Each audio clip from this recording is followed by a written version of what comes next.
bienvenue sur ma toute nouvelle chaîne YouTube de l'atelier de lutherie Érable et Épicéa. Je m'appelle Sonny Vandis. Alors aujourd'hui, on part sur une thématique très simple, le changement des cordes. Tous les musiciens ont un jour été confrontés à cette situation où une corde casse, où le jeu est trop mou, la sonorité change. On commence par une chose simple. La tension des cordes est fixée sur le chevalet et la table d'harmonie et sur la tête de la guitare. Premièrement, à prendre en considération une chose, la table d'harmonie, le chevalet, y compris les barrages, seront, selon les fabricants, selon les industries et les luthiers, de différentes conceptions, plus ou moins épaisses, plus ou moins grosses, etc. C'est des données à prendre en compte. Ensuite, vous avez la tête, idem. La tête sera plus ou moins épaisse, plus ou moins longue, plus ou moins évasée, etc. etc. C'est une donnée à prendre en compte qui est encore très importante puisque c'est sur ces deux points que se fixe la tension. Deuxièmement, le type de bois. Une table en épicéa, une table en cèdre, une table en acajou n'a pas la même densité, n'ont pas les mêmes densités, pardon, et donc ne réagiront absolument pas de la même manière, y compris pour le manche dans lequel est fabriquée également la tête, avec, je ne sais pas, quelle essence, de l'érable, encore une fois, de l'acajou. Une autre petite explication, c'est la tension des cordes. Sur un diapason, au hasard de 650 mm, donc entre votre sillet de tête et votre sillet de chevalet, pour un jeu de cordes avec un faible tirant, vous allez avoir aux alentours de 37 kg de tension. Ensuite, si vous passez à un tirant moyen élevé ou un des plus forts, vous allez arriver à 90 kg de tension. Vous admettrez que 40 kg de tension diffèrent entre deux tirants de cordes. Alors le choix des cordes et le choix du tirant et l'accordage sont à prendre en compte et c'est aussi important. Pourquoi et quand changer vos cordes? Très simple, pas compliqué. Une corde casse, forcément vous devez changer votre corde. Ou au mieux votre jeu si vous avez les moyens et la possibilité. Aussi d'autres éléments à voir. Servez-vous de vos sens. La vue pour remarquer s'il y a de la corrosion sur vos cordes, s'il y a des petites traces de commencement de coupage du filet de la corde. Ensuite, au toucher, vous pourrez constater, si vous avez monté un jeu neuf, que vos cordes deviennent souvent un peu plus molles, ont moins de réactivité dans vos doigts, ça sent au niveau du médiator également, ou au niveau des doigts quand vous jouez en arpège. Et ensuite, troisièmement, et pas des moindres, puisque c'est de la musique que l'on fait, l'oreille. L'oreille, en l'occurrence, elle est importante parce que pareil, vous allez voir la sonorité de votre jeu se dégrader. Alors, n'attendez pas de vous dire mon son est pourri pendant un mois, changez-le, attendez un petit peu mais changez-le rapidement. Maintenant qu'on a passé en revue tous ces petits éléments, on va passer à la pratique, c'est parti. Pour l'outillage, il vous faudra une pince coupante, une molette, un jeu de cordes, là c'est du Augustine, un chiffon, lui il est dégueulasse, mais je vais prendre un propre, ne vous inquiétez pas. Et éventuellement de l'huile de lin pour la touche et un produit comme de la popote pour décrasser. Tant qu'on y est, autant faire ménage. Pour vous montrer, là vous avez quelques traces de corrosion, vous voyez sur la corde, c'est forcément la transpiration qui forme ce genre de choses. Rien de bien grave, mais le jeu, on va le changer, vous voyez, on en a d'autres et souvent c'est des cases un peu utilisées, la 5, la 7, la 3. Donc voilà, le jeu est à changer et c'est ce qu'on va faire tout de suite. Bon, première étape, le démontage des cordes. J'espère que vous voyez bien la tête de la guitare, mais je pense que vous la voyez bien. Et c'est parti. Donc avec la molette, on tourne.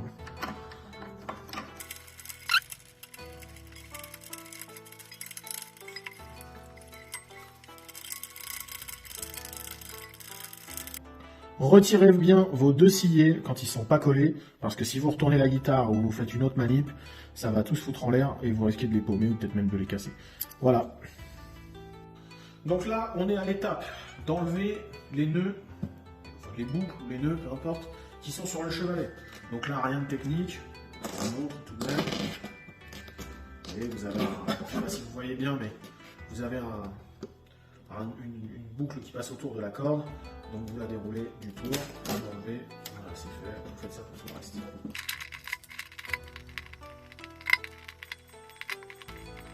Je vous recommande de garder vos bons vieux jeux de cordes.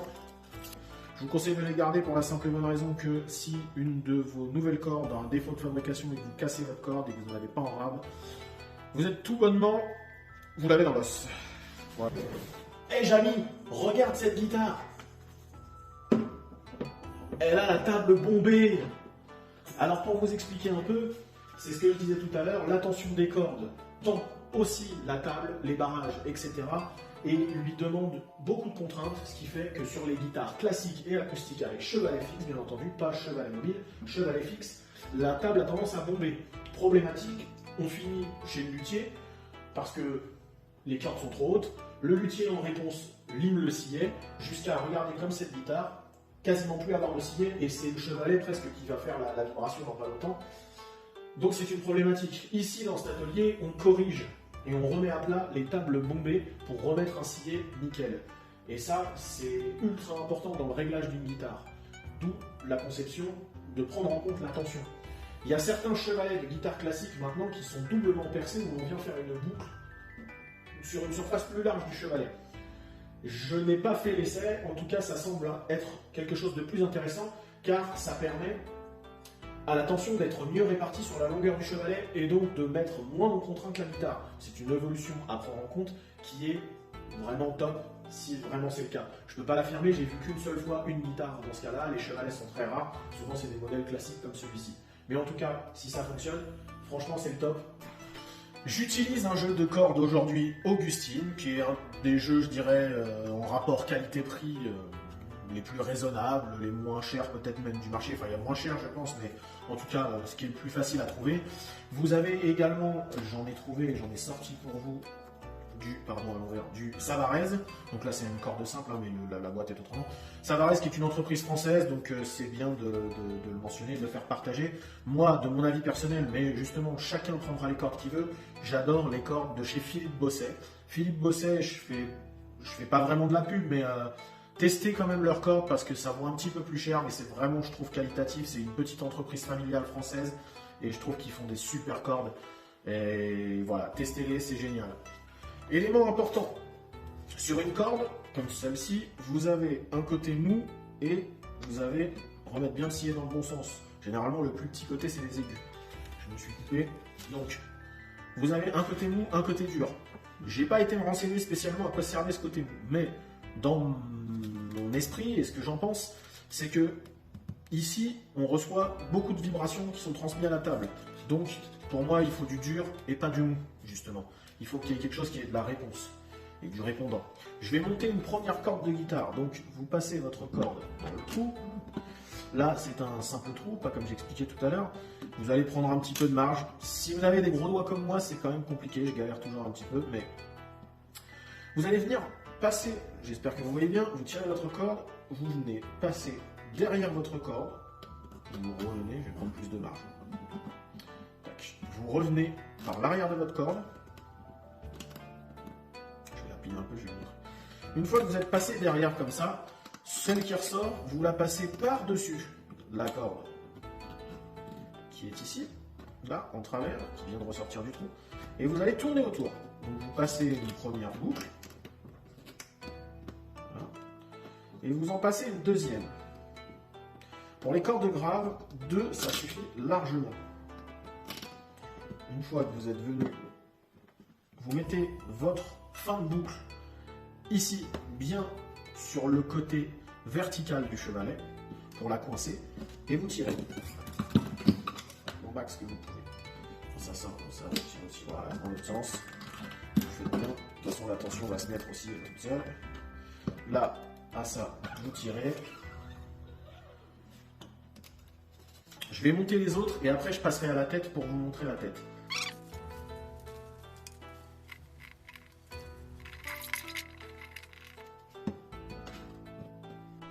Alors je vous ai passé la séquence de nettoyage de la touche parce que bon, c'est assez simple, hein, un chiffon, vous prenez un produit pour décrasser, souvent vous avez quand même de la crasse liée à la transpi qui s'est incrustée au bord des frettes, là, sur les touches, etc., dans les creux à force de jouer. Voilà, de la popote, de l'alcool ménager à 70, il y a un peu un produit nettoyant quoi, qui accroche un peu. L'alcool c'est bien parce que ça s'évapore, donc du coup ça laisse pas de traces. C'est pas hyper agressif non plus, j'ai jamais vu aucune touche se dégrader ou quoi que ce soit avec un produit quelconque.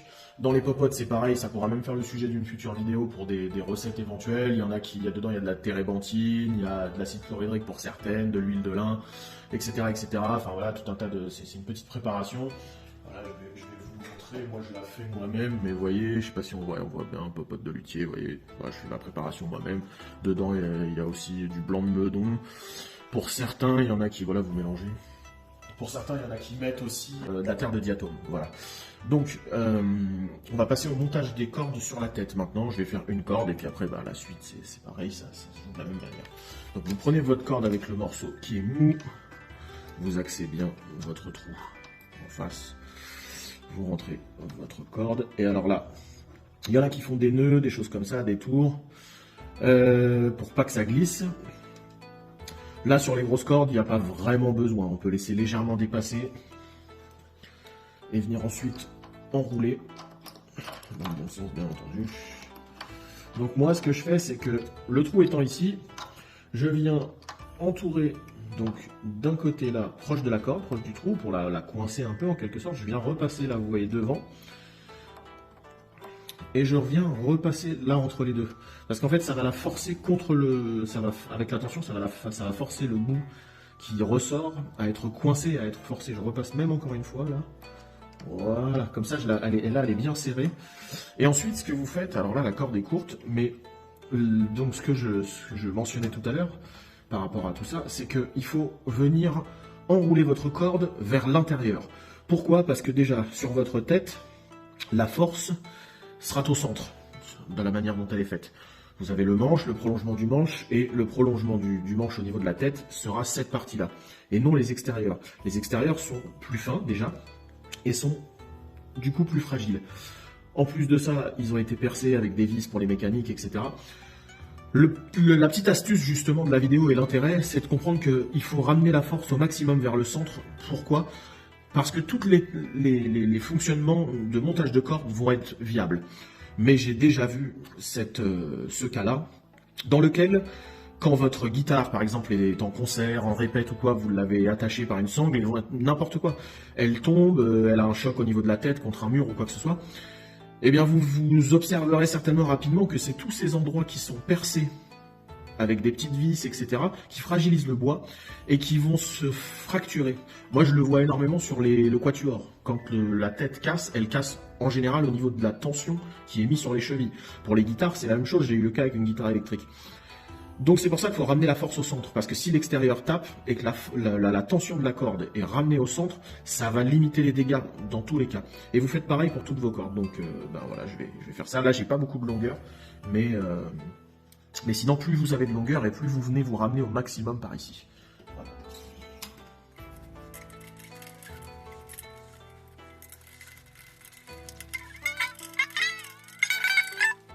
Alors pour les petites cordes, l'idée de repasser à l'intérieur de la tête et de venir la repasser, donc la ressortir, la repasser dans le trou pour faire une boucle, c'est pas une idée mauvaise. Les cordes qui sont dans les aigus, les 3 aigus sur les guitares classiques en général glissent, donc c'est pas inintéressant de faire ça.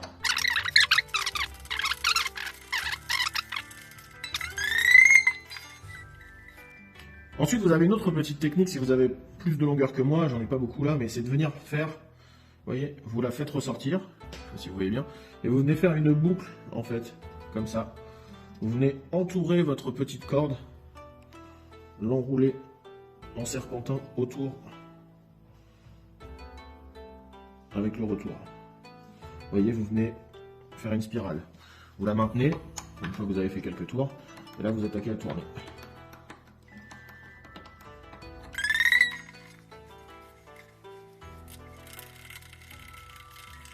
Donc voilà, mes cordes sont montées, elles sont avec la longueur qu'elles ont roulé au maximum par là. Là, elles manquaient un peu de longueur. Je vous conseille de garder de la longueur, parce que si ça casse au niveau du sillet du chevalet là-bas, vous aurez toute cette longueur-là pour pouvoir éventuellement redécaler et remonter votre corde. Donc c'est un avantage. Tous les petits bouts qui sont ici, vous prenez votre pince coupante comme ceci et vous venez les couper. Là, j'ai pas trop laissé de longueur, je laisse jamais trop de longueur, il y a de la place sur les guitares classiques. Alors tant qu'on peut enrouler, on enroule. Et voilà. La vidéo touche à sa fin. J'ai coupé les cordes qui dépassaient ici pour ne pas que ça crée un buzz avec la vibration de la table en jouant. On les couper à ras avec la pince coupante. Pour finir, un petit résumé. Quand vous montez vos cordes, c'est simple à mettre en œuvre de manière manuelle, mais il faut prendre en compte tout ce qui est expliqué dans la vidéo, c'est-à-dire les contraintes qu'amène la tension des cordes sur la table et sur la tête. Et ça vous permettra de monter vos cordes de la meilleure des manières en prenant en compte tous ces paramètres-là, ainsi que l'accordage, le tirant et la longueur du manche. Je vous remercie d'avoir regardé cette vidéo, j'espère qu'elle vous aura plu. Likez, abonnez-vous, commentez, ça fait toujours plaisir. La chaîne va poursuivre à faire du contenu, je vais certainement mettre des vidéos plus courtes sur du montage de cordes, sur d'autres instruments à cordes, pour comprendre aussi leur fonctionnement. En tout cas, je vous remercie, merci d'avoir visionné et je vous souhaite une bonne continuation et à la prochaine.